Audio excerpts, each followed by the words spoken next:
America అధ్యక్షుడు Trump దిగొచ్చారు. సుంకాలపై దూకుడుగా వ్యవహరించిన ఆయన ప్రత్యర్థి దేశాల దెబ్బతో వెనుకడుగు వేశారు.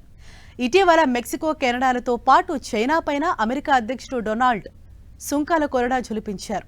అయితే ఈ విషయంలో మెక్సికోకు ప్రస్తుతానికి తాత్కాలికంగా భారీ ఊరట లభించింది. మెక్సికోపై సుంకాల విధింపును నెల రోజుల పాటు నిలిపివేయనున్నట్లు ట్రంప్ తెలిపారు. ఆ దేశ అధ్యక్షురాలు క్లాడియా షీన్బామ్తో స్నేహపూర్వక ఫోన్ కాల్ చర్చలో ఈ మేరకు అంగీకారానికి వచ్చినట్లు చెప్పారు. షీన్బామ్ సైతం ఇదే విషయాన్ని ఎక్స్ వేదికగా ప్రకటించారు. మెక్సికో నుంచి అమెరికాకు మాదక ద్రవ్యాలు, ముఖ్యంగా ఫెంటనిల్ అక్రమ రవాణా, అక్రమ వలసదారుల చొరబాట్లను కట్టడి చేసేందుకు వెంటనే 10,000 మంది సైన్యాన్ని ఉత్తర సరిహద్దుకు తరలించనున్నట్లు షీన్బామ్ తెలిపారు. అగ్రరాజ్యం సైతం మెక్సికోకు ఆయుధాల అక్రమ రవాణా నిరోధానికి కట్టుబడి ఉన్నట్లు వెల్లడించిందన్నారు.